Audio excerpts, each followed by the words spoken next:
আলাইকুম ভাইরা। দেখেন এটা হইলো মুরগ, বাহামা মুরগের বাচ্চা। এটা হয় 6 মাস হয়েছে। এটা ডাক দেয় মোরগ, এটা রাতা এটা ডাক দেয়। এই যে 6 মাস হয়েছে, দেখেন কত বড় হয়েছে, আরো বড় হবে এটা। তো এটা এখন আমি ঠিক মতো এটা করতে পারতেছি না। এটার সাথে আরেকজন সাথী ছিল, ওই সাথীটা অসুস্থর কারণে অন্য কারণে আমি বেশ বিক্রি করে নিয়েছি। এটা একটা সাথীর দরকার। এখন এই যে মুরগিটা পারলে এটা কত বড় হবে দেখেন, সাইজ দেখেন। দেখেন এই যে দেখেন, এই যে দেখেন, এটার নাম হলো বাহামা, অর্থাৎ এটা হলো বাহিরের কোন রাষ্ট্রের, কিন্তু আমি এটা বাচ্চা আনছিলাম।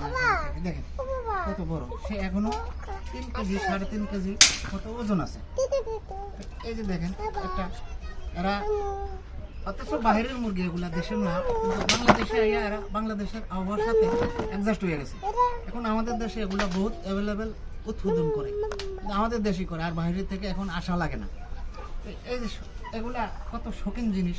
কিন্তু কিছুদিন আগে আমার একটা ওই টার্কি মোরগ এখান থেকে বাইরের আফ্রিকার পাখি এগুলা বাংলাদেশে এখন এটা বাংলা কালচার পাইয়া গেছে।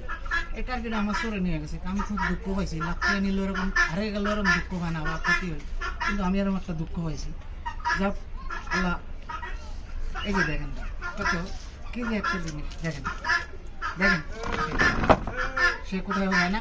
এই যে করে আমি খাওয়াই, ওষুধ দিই, তাহলে তারা জ্বর খাইয়া যদি দেখি তাহলে নাফা খাওয়াই, অথবা হিস্টাসিন দিই, অথবা কক্সিবিয়ার দিই, দিয়া আমি সুস্থ রাখি।